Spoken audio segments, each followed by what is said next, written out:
On this week's episode, could the A-Force be a reality? Just how good is the Addams Family? And we settle the debate between Geico and farmers. All this and more as we once again delve into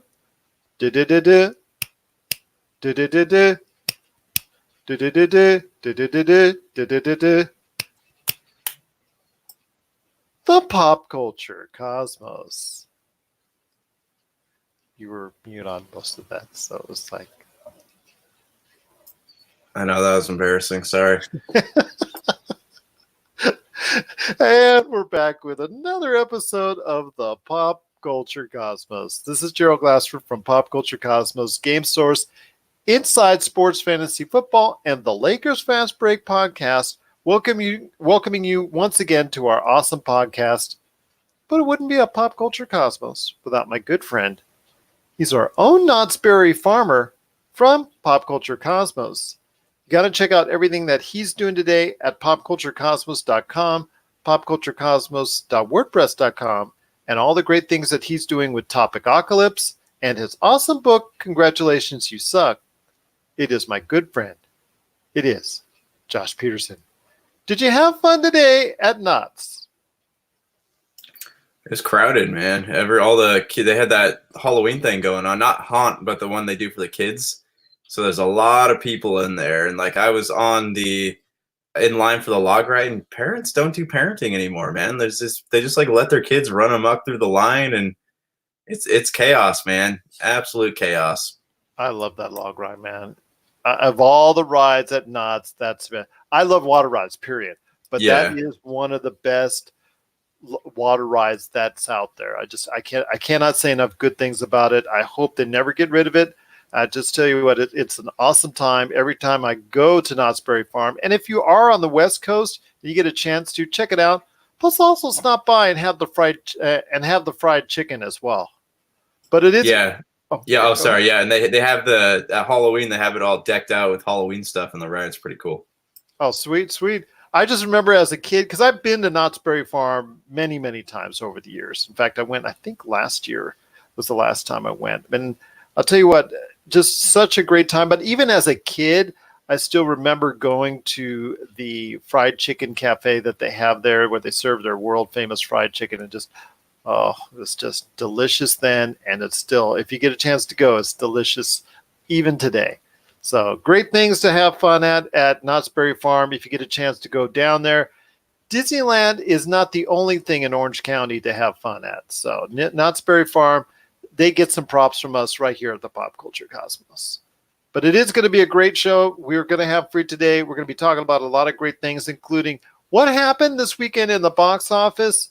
Also, as well, there's rumors that have been perpetuated by an interview recently in Variety by Brie Larson. So we'll talk about that and how it relates to a possible future for an entity for the Marvel Universe, something which actually got started in Avengers Endgame. So we'll talk about that here in a bit. Plus, also as well, we have the results of our Geico versus Farmers debate. We tell you there's a definitive answer, and I'm going to surprise Josh what that answer is coming up later in the show as well. Plus, we're also going to be talking about our number 41 to 50 on our top 200 video games of all time. We're going to be talking about this another great 10 games about coming up here later in the show as well. Fantasy basketball tips. The basketball season is right around the corner, and TJ Johnson from the Voice from the Underground is stopping by to talk to me about some great fantasy basketball tips, and I share a couple myself. Plus Jason Todd Feinberg from Honey Queen, he's stopping by to talk about Addams Family. He's going to give it his thoughts. He's going to give his thoughts on a review and he's going to share his thoughts in his review of the Addams Family. Is it something that's creepy and it's kooky, or is it altogether spooky? He's going to tell you the answer coming up later in the program as well. But my friend, it was another great weekend at the box office. Joker. And the thing with the Joker, man, I know there's something that you're not going to see right away, and I'm not going to try and convince you, man, because I know there's a lot of things going on and a lot of reasons why that you and some others may or may not go see the Joker at any point in time, whether in the theaters or beyond. But I will tell you, it's garnering a lot of interest from a lot of people out there, despite all the controversy and all the things that were said and done and all the warnings and things of that nature, because it did earn another $55 million at the box office, which, as you know, my friend, is a very good return, because you're usually in the second weekend for a major box office hit, you're usually seeing like a 50, 55, 60, somewhere in the, somewhere between 55 and 65% for that second week as far as a drop off is concerned. This movie actually in its second weekend dropped off less than 50%. So not only is it getting a great word of mouth, it's actually retaining a large audience, which is something that's very impressive, even with all the other movies that are coming up right behind it in the months of October and November. So it's a big hit already. It's almost $550 million, and there's an outside chance that it could actually become the biggest R-rated movie of all time.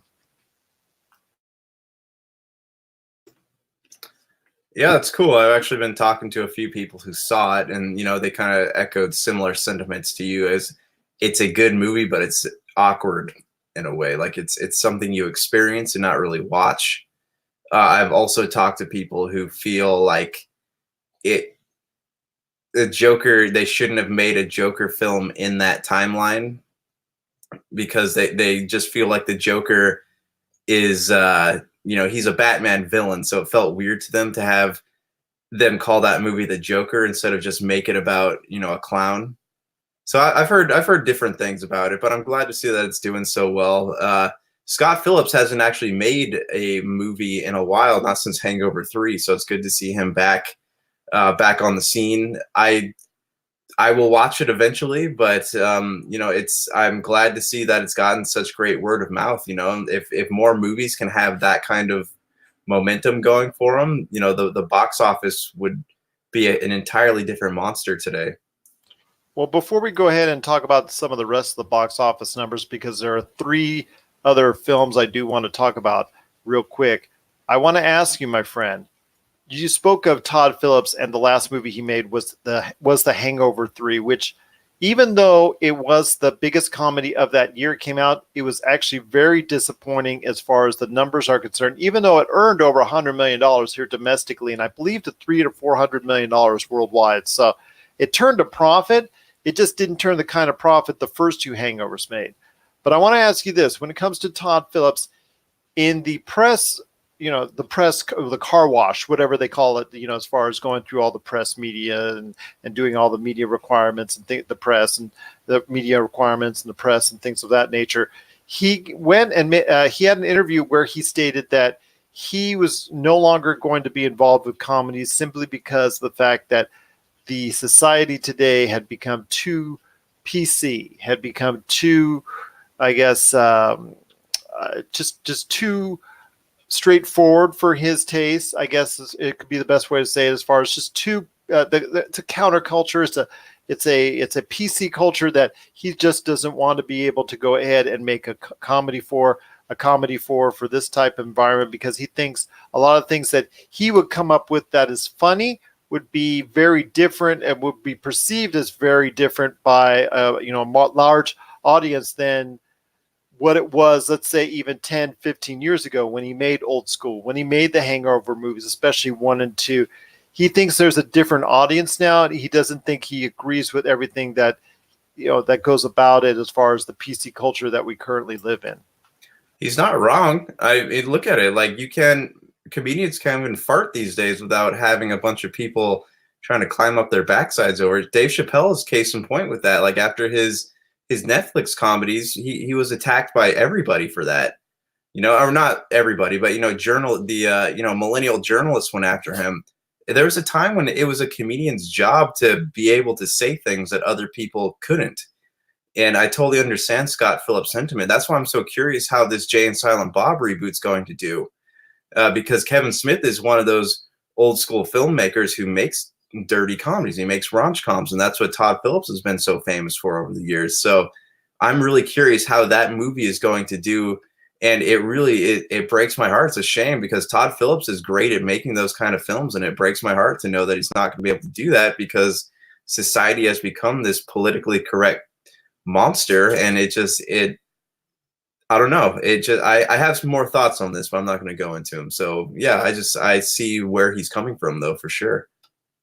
Well, I don't think I'm not going to say Jay and Bob's Silent Reboot. First of all, it's coming at a very awkward time. I wish this film, which when it comes to Jay and Bob, had come out in August or another period of time where there was less competition. And I know that movie is almost upon us. I just think coming out now with so many other different avenues, because what later this week we're going to see Maleficent. We're also going to be seeing Frozen in the not too distant future. We're going to be seeing other films of that, other big budget films maybe getting the lion's share of theater space. And it's not we're talking about a G movie or a PG movie compared to what Jay and Bob's doing. It's the amount of theaters that you can get. So if they're going to be going ahead and giving Maleficent 4,000 theaters, they're going to be going ahead and giving Frozen 4,000 theaters. Joker stays in over 3,000 theaters. That doesn't leave as much left over for a movie like Jay and Bob. I think the content in Jay and Bob's Silent Reboot won't be offensive to the point where people will go ahead and be all over the place. I think if Clerks 3, if that finally comes to fruition, looks like it's going to be in production here pretty soon. So at some point, Clerks 3 will be upon us. I think that will be a lot more controversial and it will actually get a lot more people's dander up than Jay and Bob's Silent Reboot, personally, because I just think the type of film it is, or the type of films they were, the first two, actually meet more to a demographic and a culture that was in the past as opposed to what is now. So when it comes to that, I think there's a really just like we've said before, many hot buttons when it comes to society and counterculture. But you know what? It's a shame if Todd Phillips won't ever delve into a comedy venture again. That's a shame because he's so talented. I mean, the Hangover movies, love them or hate them, they're still out there. They've done very well. I mean, they're three of the biggest comedies of all time. Even the Hangover 3, like I said, which disappointed to so many people, whether it's critically or maybe the studio thought it was going to do a larger number. Still, it's done better than most comedies that are out there, and that doesn't even mention what Hangover 1 and 2 did, and then old school, and a lot of the other stuff that he's done in the past. So it's a shame that we won't have his skills coming up for that, but at least we'll have his directorial skills coming up for other future projects like the Joker's. And we can see that he's very talented and he's able to go ahead and put something out that's going to actually get a lot of people talking. And again, the Joker is doing very well. And I will say again, the Joker is doing extremely well at the box office. When you have a retention and only a drop of 43% in your second week, that is a big retention, a lot of great word of mouth, and that's something that a lot of box office hits love to have, especially in their second week. So the future could be looking very strong for DC and the Joker as it hits more and more milestones. And again, I don't think it's out of the realm of possibility to say that this could be the biggest R-rated movie of all time. But when it comes to the other movies on the list that I wanted to talk about, at number 2 was The Addams Family. A pretty good showing, right around what expectations were for the film. I think a lot of the beforehand advertising and alignments that they made as far as aligning themselves with different sponsors helped that movie to go ahead and make its money back as far as the expected amount it was going to go ahead and make at the box office. Gemini Man, unfortunately, that also met expectations, which unfortunately is very, very low, and it only garnered about $20 million here domestically. Still, the same issue is we're not able to go ahead and see it in its true form, as we discussed on our Friday show, the PCC Multiverse. So this does not look like a film that's going to go ahead and turn a profit, which is going to be another disappointing venture lately for Will Smith. But the movie I also want to talk to you about, my friend, I know you probably haven't heard this movie very much, is Parasite. It's a movie that came from overseas, and I'll tell you what, a lot of people are talking about this movie. In fact, so much so, it only appeared in 3 theaters this weekend, but it garnered almost $400,000. In fact, it is the largest per theater performance this year, beating Avengers Endgame, but beating any other small film or anything else that is, that's been out there for 2019. So really a lot of talk. It did win awards previously at festivals around the world. So it's something I think a lot of people are going to be talking about for best of film. I'm going to go ahead and try and get a chance to see it here before the end of the year. But Parasite, I think everybody should keep that on their radar if they're able to go ahead and get a chance to see it as it gets into a wider release, and check that out, because I hear very good things about that film. But my friend, before we head on out and talk about something else, before we head to the break, before we head to the break, I want to hear your thoughts. Is there something going on as far as Gemini Man for you? Is it something going on for the Addams family? Is there something you want to check out that's coming up before we get into all these other films, that are coming up week after week after week? Because we're now getting into kind of a heavy time when it comes to the latter half of October. We're getting into November, and then obviously the movies that are coming in December as well. Yeah, there's a lot of stuff that I want to see. I just haven't, it makes me sad, but I don't have the time to go to the movie theaters that I used to. But I do want to see It Chapter 2 still. I would like to see Gemini Man's not something I'm going to run out to the theaters to see. I'm intrigued by it. I would like to watch it eventually, but it's not something I'm really in a rush to. So right now, just It Chapter 2 and Addams Family are the two movies that I would really like to go see. Joker's on my list. Gemini Man's on my list. I don't. Jay and Silent Bob's reboot is on my list. I don't know when that one comes out exactly. I know it's got a limited run we talked about, but yeah.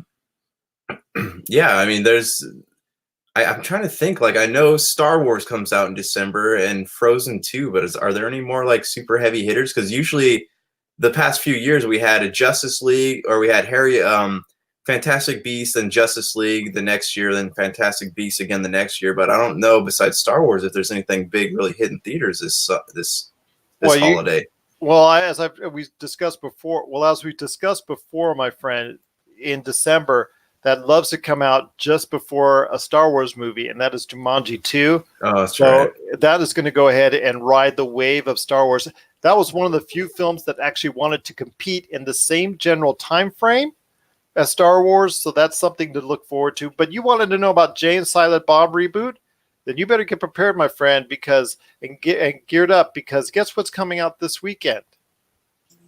Is it in all theaters, or is it just a limited run? Actually, I'm sorry. It's it's coming out this week, my friend. That's Jay and Silent Bob reboot. It's going to be in a limited amount of theaters, but it is coming October 15th to theaters, so it's coming right around the corner. Nice. And I think a lot of people are going to get excited over it, but how much, to what extent, what kind of coverage theater-wise is it going to get? Because again, we're talking about a smaller film. Even though it's Kevin Smith, all of his films from the past have not been given as much love on a wide commercial basis. A lot of his films are well known by a niche audience, or a smaller audience, or an audience that's very appreciative of all the work that he's done. So it's going to be interesting to see where this falls when it comes out October 15th. So it's something definitely you and I will be looking forward to, and hearing more thoughts on Jay and Bob's Silent reboot, because again, it is earmarked for an October 15th release. It's going to be, I guess, coming out little by little to theaters. So if you get a chance to check it out, hopefully you will. I'll tell you what, my friend, though, before we head to the break, I want to hear your thoughts one more time with your history and your past, and what your feelings are in regards to why you're so interested in Jay and Bob's Silent reboot. Okay, well, if there are two things that got me into writing and doing film stuff, it is Final Fantasy VII got me super into storytelling, and the Kevin Smith movies really got me into like movies, because I would watch these big elaborate films, and I'd sit there and wonder, like, that would be so cool, but there's no way I'd ever be able to do that. Look how complicated some of this stuff is. And then lo and behold, somebody let me borrow Clerks one time, and it's literally just people standing in front of a camera talking, but he was able to capture so much emotion from all of his characters. And that's when I was like, okay, I would like to try this, And so, like, this was in high school, mind you. And so I went to college and I learned how to do screenplays, learned how to do work the camera, got my film certificate from OCC.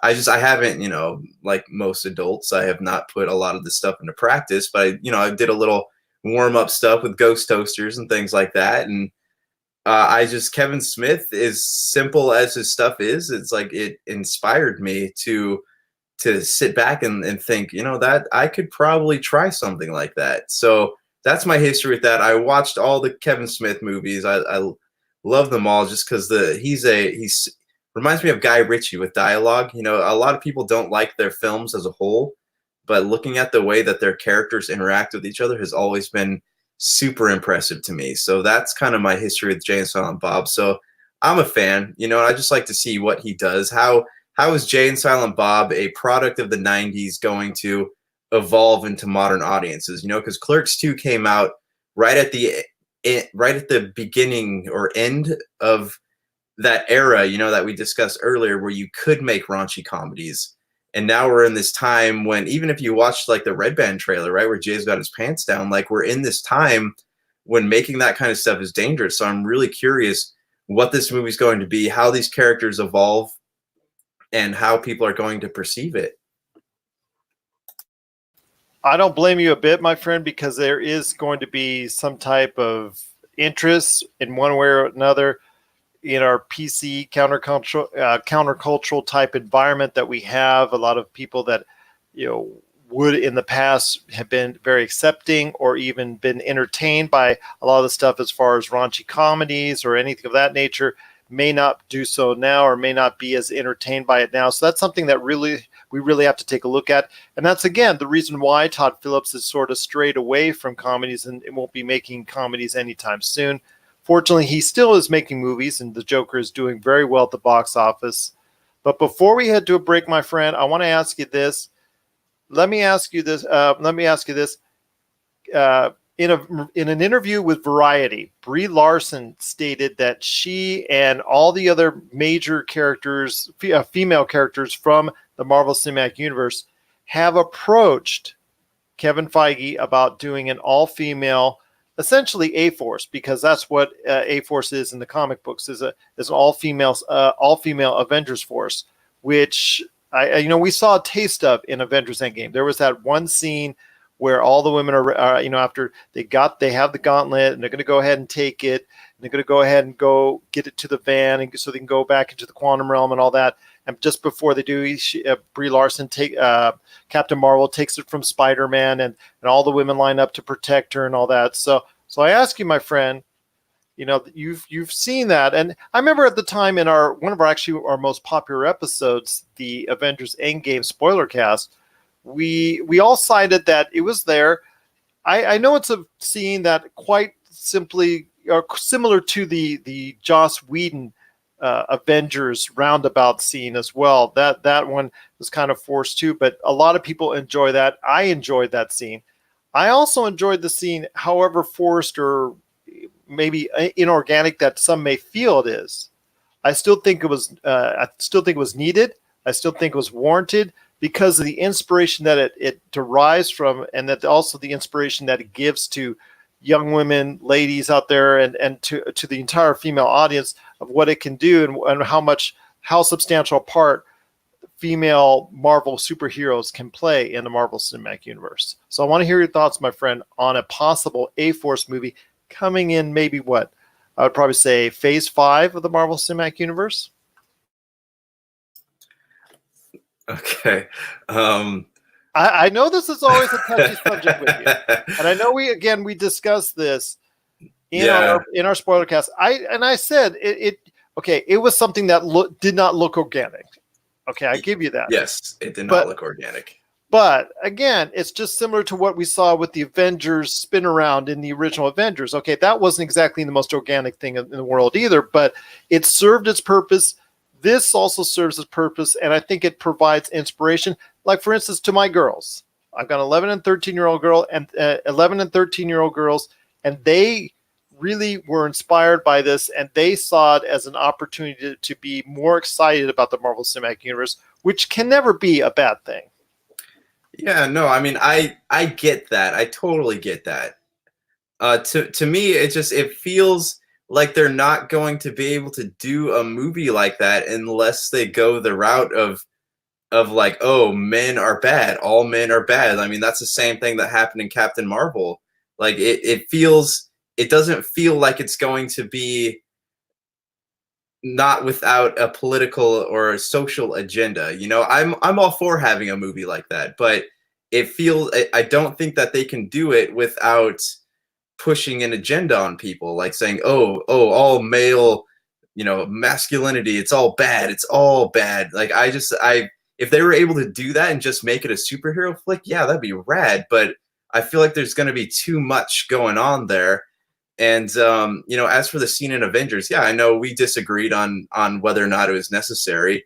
I'm glad that people are inspired by it, but I the idea of an A-Force movie, like Brie Larson is, she's very political, you know, and that's why if you look at the interviews that she has with like Chris Hemsworth and Jeremy Renner, like she gets super political in those interviews, and even like her co-stars look at her like that's not what any of this is about. So if the movie can be made without an agenda, without a social agenda, without putting down people, like yeah, then go ahead and make it. But I don't think with something with Brie Larson involved, and I guarantee she's going to have a hand in the script writing process. Like it's going to have something isolating in it, and I don't think that that's something that needs to happen, because look, Black Widow has been kicking butt in these Avengers movies for years. Like I was okay having Captain Marvel in the Avengers. Like she's the Deus Ex Machina, right? Like she's the literary device where the hero, somebody shows up to help our heroes out of impossible odds, and then the movie goes on. So that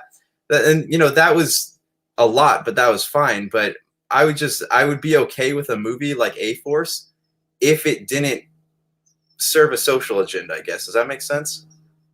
I can understand that as long as it doesn't go, as long as it doesn't veer too hard of a left or right turn. But I think actually the best time for an A-Force would be right around now, where the Avengers are in disarray, where you don't have as many male superhero characters that are able to go ahead and be somewhere and need somewhere. Right now, the predominant amount of available Marvel Cinematic Universe characters, I believe, are female. Well, okay, see, and that's another thing. If it was one of those things where like, oh, something's going down here, all that's there to save the day are these 4 or 5 female heroes, that would be fine with me. You know, but I don't want it to create isolation as far as the fans go, because that's not the great thing about superhero movies, and correct me if I'm wrong, is that it brings people of all different races and genders and ideas together. And like I feel like it's going to be hard for them to make a movie like this without pushing one group out of that circle. I'm actually more excited about an A-Force than I would be a Young Avengers. To me, I think that's something that I'm not exactly as thrilled about, but I can see it coming. I can honestly see a Young Avengers coming, because we see all the younger individuals that are going to become Avengers, they're planting the seeds already. Marvel is throughout the Marvel Cinematic Universe. They've already planted some seeds already for some Young Avengers, and they're going to do again over the course of time for a lot of these Disney Plus shows. That, you know, for instance, Hawkeye. You know, Jeremy Renner's Hawkeye is going to hand over the mantle to Kate Bishop. And Kate Bishop in the comics was, correct me if I'm wrong, she was a major part of the Young Avengers, correct? I think hold on, let me fact check this, because I can't remember if the Young Avengers had Hawkeye as having a son or a daughter. Hold on one second, you might have to edit this. Well, and that, be that as it may, I mean, you're going to be seeing a lot of Young Avengers. You're going to be seeing a build up to a Young Avengers, I think, in phase 5. It's so in Young Avengers it's Hawkeye's son, but I know in all the comic books he's also had a daughter, so maybe they're just switching around this time. That's fine. But Kate Bishop is a creation. It's the latest iteration of Hawkeye as far as the comic book series. Yeah, well, I mean, because the Marvel Cinematic Universe is doing things differently. That's fine. You know, we all want to see the stories told a different way. And there are still some cool male heroes out in the universe. It's just, I don't know what I'm trying to say here, but it's more of an idea of, can we have heroes just be heroes? Like, why do they have to represent a social thing? You know, why can't a female hero just be a female hero? Like, that'd be cool. A male hero, because none of the male heroes in the Avengers universe ever represented masculinity or anything. You know, they were always that they inspired all kinds of people. So if they could do a female centered film like that, then I'm all for it, man. Fair enough indeed. I want to hear everyone's thoughts out there on a potential A-Force movie if it comes about. Again, like I said, Brie Larson has indicated in an interview with Variety that there have been discussions, at least inquiries made by the female stars from the Marvel Cinematic Universe to have essentially what would be a female Avengers or A-Force movie. Are you all for that, or are you against that? Please, we'd love to hear your thoughts. popculturecosmos@yahoo.com. Also, as well, let us know. If you still haven't seen The Joker, we'd love to know why. Share us your thoughts on that. Also, as well, we just want to hear your thoughts on what's going on with the pop culture surroundings as of late. Please, again, share us your thoughts. popculturecosmos@yahoo.com. Also, as well, Pop Culture Cosmos, Humanica Media, and Game Source on Facebook, Twitter, and Instagram as well. Well, when we return, we're coming up next with some fantasy basketball tips with me and TJ Johnson from Voice from the Underground. Right after that, we're coming back with Jason Todd Feinberg with a review of The Addams Family. Also, as well, later on in the program, it's number 41 to 50 in our top 200 video game countdown. And we're going to finally answer the question, as based off of your votes, which is better? Whose commercials are better, Geico or Farmers Insurance? That's all coming up right after the break. This is the Pop Culture Cosmos. And we're back to close out the show. This is the Pop Culture Cosmos. If you need a listing of where we're at, because we're being played all around the world, 7 days a week on radio stations worldwide, you can check it out today, Pop Culture Cosmos on Facebook, where you'll see a listing of many of our over 30 different podcast options as well. Well, my friend, you've got a great thing going on with Congratulations You Suck and also Topicocalypse. So let us know, Mr. Media Man, what's going on with all the great things in your life as Josh Peterson.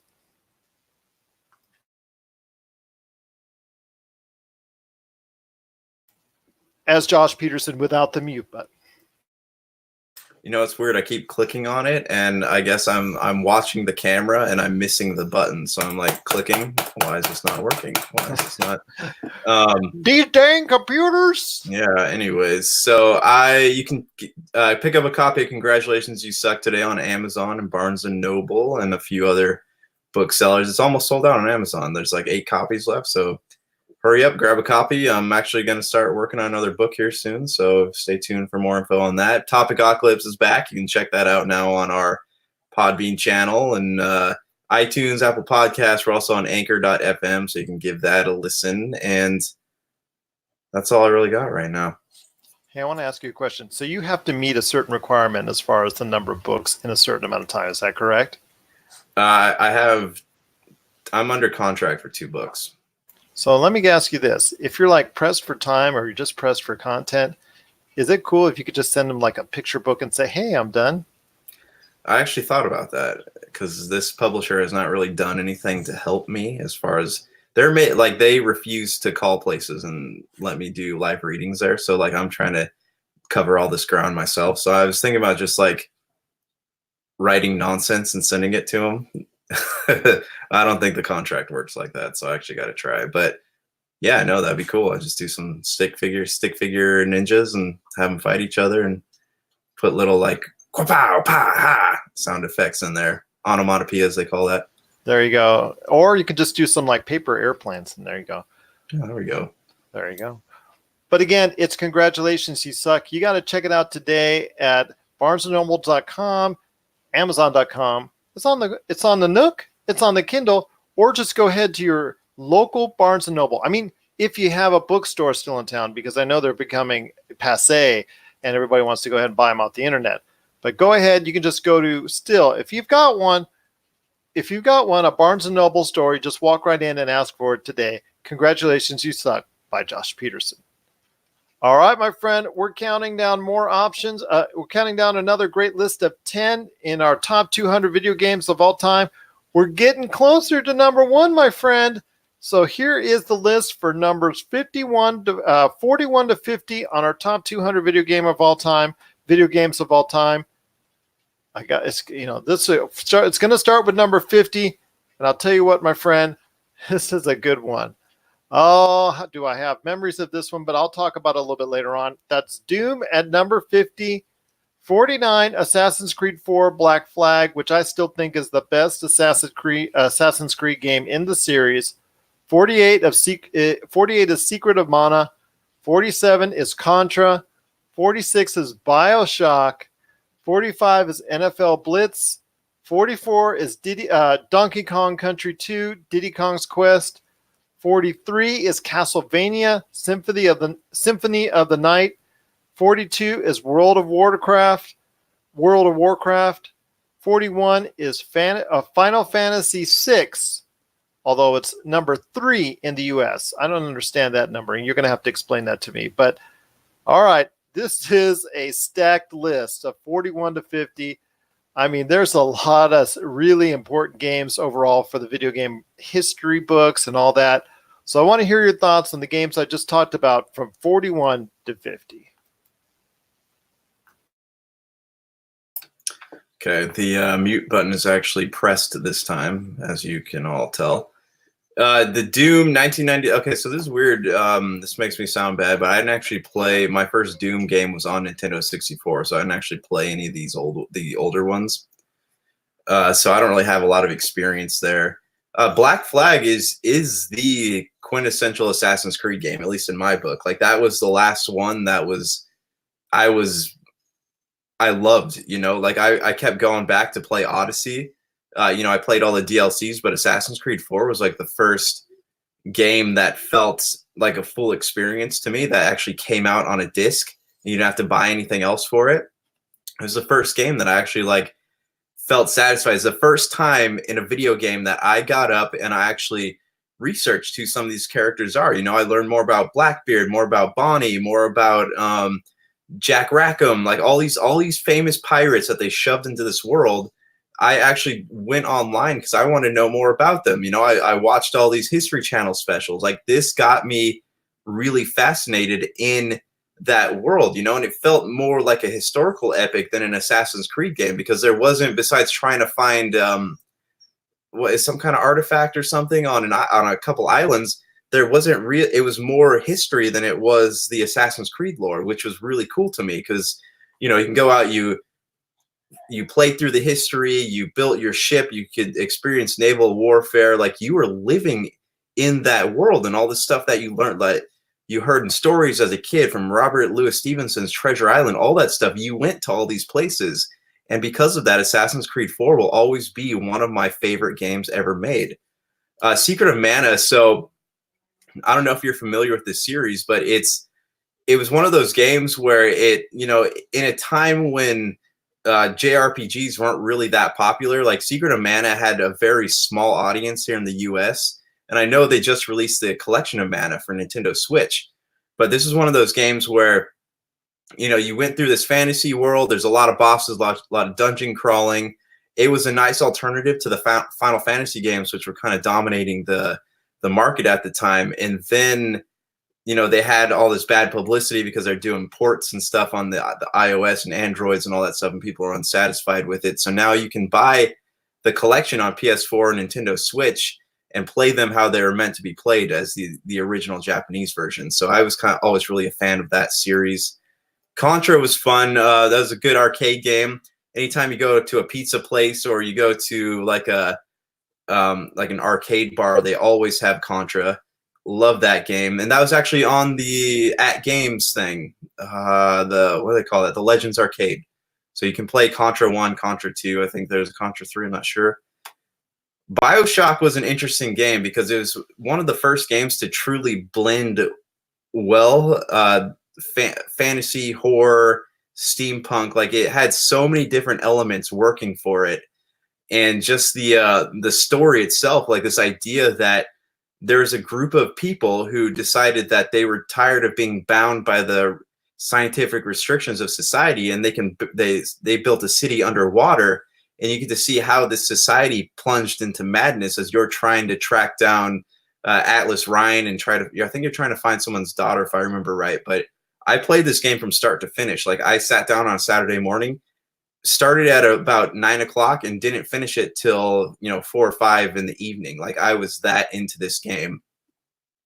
NFL Blitz, don't have a lot of experience there. Donkey Kong Country, again, my first Nintendo system was the Wii, so I didn't really play a lot of that except when I was at the dentist because they had a Super Nintendo. Going back down here, Final Fantasy VI. So that was 3 in the US. So they skipped a couple titles, and then You think?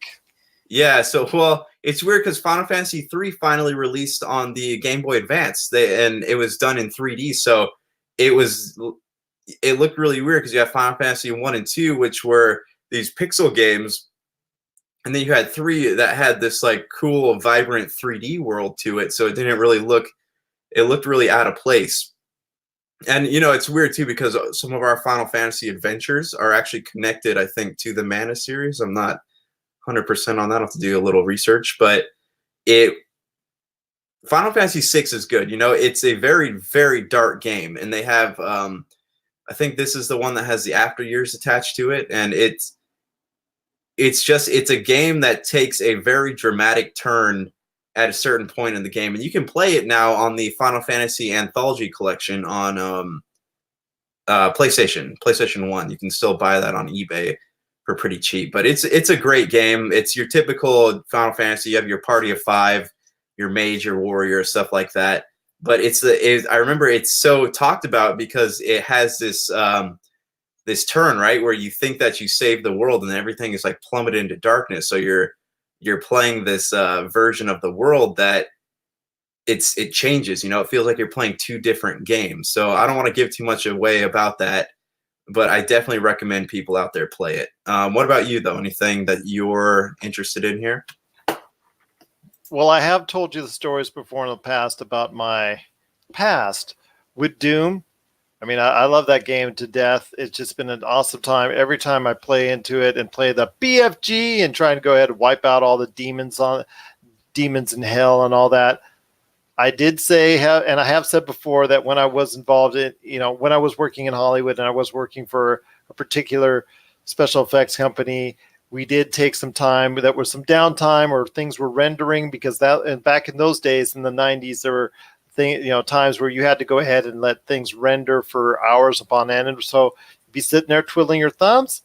You go ahead and put these $15,000 to $20,000 Silicon workstations to use, my friend, by going ahead and linking up on a local death match and playing on Doom and having a great old time. It was interesting because, it was a freeware game at the time as it started off with. And to do that and play this free game on such expensive and just large workstations that were meant for something else. It was truly a lot of fun. It was a blast. Obviously, everything was really cool at that point. It was really cool frame rate at that point in time for a game that could run at that point in time. Was just such an incredible experience and a lot of fun. Just great memories of Doom. And I've played it on so many other different formats after that. And of course, the revival of Doom by Bethesda that we saw in recent past, it was very good as well. Unfortunately, we won't be seeing Doom Eternal until 2020, but it was delayed. Somebody should tell GameStop because they still have it listed for this year. Oh, well, sorry. It's coming out next year, but still, the legacy of Doom lives on because the game itself, the original version, was just such a fantastic experience. I agree with you on Assassin's Creed 4, Black Flag, best experience in the Assassin's Creed series, hands down. It's not even a contest. It's just, that's it. I know a lot of people say Assassin's Creed 2, but for me, it's Assassin's Creed 4 because I think I just like the swashbuckling pirate aspect of it. I think a lot more than what Assassin's Creed 2 offered, although the style and play through of Assassin's Creed 2 was a very solid game. But for me, I think just a step above is Assassin's Creed 4 Black Flag. Also, as well, man, there's some good stuff on here. Castlevania Symphony of the Night, just one of the, a lot of people just truly love this game. It is a really good game. It's just something that a lot of people have remembered throughout the course of time. That's why it's so high up on the list. World of Warcraft. Do we need to say much about World of Warcraft? But it dominated the earlier part of this century for a reason. A lot of people just loved it so much. It has come back in some form of fashion, in a new form, as far as a revised version of it. So a lot of people were taking interest into it once again. It's a different game landscape. It's a different gaming landscape now. So I don't think it's going to find the same type of success where it dominated like it did 10, 15 years ago. But still, the history and where World of Warcraft sits as far as the whole landscape of video games is never going to be denied, because it's just such a crucial part of gaming history. And of course, BioShock. If anybody ever tells you that gaming isn't art or gaming cannot have any type of narrative, have them play BioShock, because that game is truly a fantastic ride from minute one all the way, like you said, to the end. So BioShock was truly a great experience. The rest of the BioShock series, there's some ups and downs. BioShock Infinite, I think, was also a great game in and of itself. BioShock 2 was pretty good. I enjoyed that. But yes, BioShock, the original, if you get a chance to play it, or even the remastered version, is something you should go out of your way to play. So there you go, my friend. That's our list. That's our latest list of 10, numbers 41 to 50 in our top 200 video games of all time. If you want to check out our entire list, just head on over to popculturecosmos.wordpress.com. You're going to see our entire top 200 in lists of 10 all right there for you, so you can check it out if you want to go ahead and find out exactly what's number one on the list. Otherwise, you can keep listening to our shows each and every time on the PCC Multiverse and the Pop Culture Cosmos as we break down another 10 every time right here on our show. But before we head on out, my friend, I got to go ahead and thank Jason Todd Feinberg for going ahead and giving us an outstanding review of the Addams Family. My friend, it's just been a great time indeed, but I got to ask you this. Are you sure you want to go ahead and find out the answer of the poll that we conducted on Geico versus Farmers Insurance, and who has the better commercials? I'm pretty sure I'm right. Even if people voted against me, I'm still right about this. All right, my friend. Well, the winner of the contest and winner of the battle between who has the better insurance commercials was won by Geico. Sorry, my friend. Wah, wah, wah. We even got an email from our good friend Marcus de la Garza. He even said, you know what? He even said, "Sorry, Josh, the Gecko has my vote all the way. Farmers commercials are lame." But like I said, the voting was still very much appreciated by us here at the Pop Culture Cosmos. Thank you for everybody for taking the time to vote. And Josh, I'm sorry, just no love for farmers at this point. Well, you know what? When a moose gets stuck in the swing set of your playground in your backyard, farmers will have that covered. What will Geico do? They'll have a cute little Australian gecko on the side making comments. Yeah, and meanwhile, the children in the yard will chase it around and step on it. So, farmers got you covered. We are farmers. Dun dun dun dun dun dun dun. And there's also a caveman on the side right behind you. Just wanted to let you know. So easy a caveman can do it? Yes, so easy a caveman can do it. But again, I want to thank Jason Todd Feinberg for being on today's broadcast. We got another great show lined up. I'm hoping to finally get Daphne Matthew on to talk about The Walking Dead, because there's a lot of things I want to say when it comes to The Walking Dead. Also want to line up some other great guests as well, because this Friday we got a lot to talk about, including Maleficent. We're actually going to talk even more about Jay and Bob's Silent Reboot, as well as that hits theaters. Maleficent, where that is. I've got some questions I want to ask you, Josh, on that one as well, because I don't see as much in the way of advertising for it, and I think that might be a mistake by Disney. But we'll talk about that more on a Friday show, the PCC Multiverse, as we head on into another great week of pop culture. So for Josh Peterson, this is Gerald Glassford. It's another beautiful day in paradise right here in the Pop Culture Cosmos. We thank you for listening. And thank you for watching as well. And here's hoping you have yourself a great